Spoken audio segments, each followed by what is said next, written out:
Assalamualaikum warahmatullahi wabarakatuh. Kita masuk ke pertemuan 13, mata kuliah komputer dan masyarakat. Di pertemuan minggu ini kita akan membahas tentang refleksi dan tindakan. Dalam refleksi dan tindakan adalah bagian kehidupan yang dimiliki oleh semua orang yang dibutuhkan untuk keberlangsungan hidup yang lebih baik. Karena ya, sekali lagi merekam. Udah selesai habis itu? Ya? Ya, mau minum. Kita tolong ayah.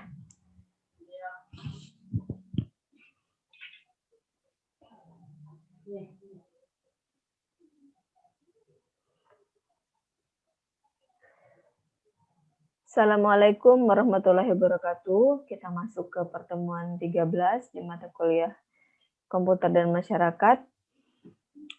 Bahas tentang refleksi dan tindakan. Dalam refleksi dan tindakan adalah bagian kehidupan yang dimiliki semua orang yang dibutuhkan untuk keberlangsungan hidup yang lebih baik. Kadangkala setiap orang perlu introspeksi diri atas perbuatan yang dilakukannya. Dalam hal ini perlu ada sosialisasi serta penilaian orang lain untuk membangun sebuah citra diri dilihat orang dipandang yang baik sehingga memicu adanya suatu prinsip hidup sebagai manusia yang bermoral dan taat aturan. Lalu bagaimana cara kita menjadi pribadi yang dewasa? Yang pertama, hadapi masalah. Jadi ketika ada masalah itu jangan ditinggalkan, tetapi kita harus mencoba menghadapi masalah dan mencari solusi dari suatu masalah tersebut. Kemudian jadi pribadi yang mandiri.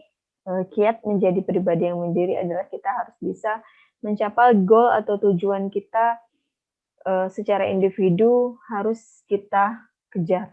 Kita harus bisa menjadi pribadi yang mandiri. Yang ketiga, ambil keputusan untuk menjadi pribadi yang lebih baik dan tekunlah. Jadi ketika kita ingin menjadi dewasa, kita harus mampu mengambil keputusan untuk menjadi yang terbaik. Introspeksi diri. Mengapa introspeksi diri sendiri sangat penting? Karena dengan adanya introspeksi diri, kita bisa mengevaluasi diri kita sejauh mana keberhasilan di dalam diri kita dan kita bisa berubah di depannya menjadi lebih baik. Lalu yang kelima, sering berdiskusi terbuka sehingga bisa menambah pemahaman dan evaluasi diri yang ada di dalam diri kita. Keenam, ubah kebiasaan buruk. Mencoba untuk mengubah kebiasaan buruk kita dan menggantikannya dengan kebiasaan-kebiasaan baik akan membuat kita menjadi pribadi yang lebih dewasa. Kurangi mengeluh, seperti kata Mario Teguh, jangan teruskan kebiasaan mengeluh. Mengeluh tidak memperbaiki apapun, tapi pasti membuat Anda semakin tidak menghormati diri sendiri. Jadi itu juga trik untuk menjadi pribadi yang dewasa. Lalu tentukan prioritas.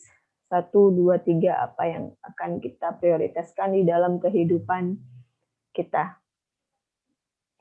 Kesembilan, peduli terhadap orang lain. Seperti kata Raditya Dika ya, nggak peduli orang lain butuh kita atau enggak, yang penting kita selalu ada untuk mereka. Jadi coba untuk peduli terhadap orang lain. Yang ke-10, terima kritik dan saran, karena kritik dan saran itu akan membangun dan pasti meningkatkan kualitas diri kita menjadi pribadi yang lebih baik lagi. Nah, prinsip dasar kehidupan ada beberapa ya di sini.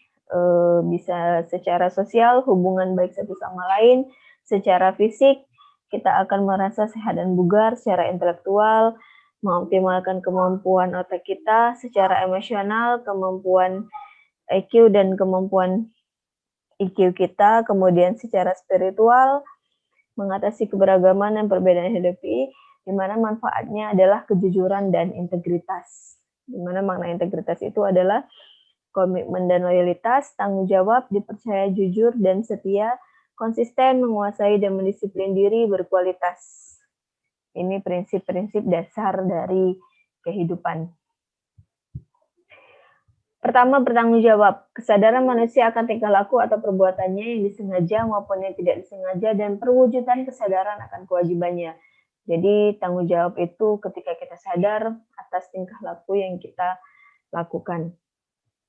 Hormat pada aturan dan hukum masyarakat juga merupakan prinsip dasar dari kehidupan, karena kita hidup bermasyarakat sehingga kita harus hormat terhadap aturan dan hukum-hukum yang ada pada masyarakat. Hormat pada hak orang merupakan juga prinsip dasar dari kehidupan. Lalu cintai pekerjaan Anda, sehingga prinsip-prinsip dasar kehidupan juga akan kita dapatkan ketika kita mencintai suatu pekerjaan yang sudah kita jalankan. Berusaha keras untuk menabung dan investasi, karena akan menjadi modal untuk kehidupan kita yang lebih layak di masa yang akan datang. Mau bekerja keras, terus berjuang untuk kehidupan kita menjadi lebih baik. Tepat waktu juga merupakan prinsip dari dasar kehidupan. Oke, baik, sekian dari materi pertemuan 13 refleksi dan tindakan ini. Nah, untuk tugas teman-teman, silahkan teman-teman lakukan analisis terhadap beberapa prinsip dasar kehidupan tadi, cari referensinya untuk dirangkum menjadi sebuah artikel. Nanti silakan dikumpulkan di Google Classroom. Jika ada pertanyaan atau mau sharing session, kita lanjutkan di grup WA atau di Classroom. Saya akhiri pertemuan minggu ini. Semoga kita selalu diberikan kesehatan dan tidak henti-hentinya kita selalu berdoa semoga pandemi cepat berakhir dan kita bisa bertatap muka secara offline. Saya akhiri. Wassalamualaikum warahmatullahi wabarakatuh.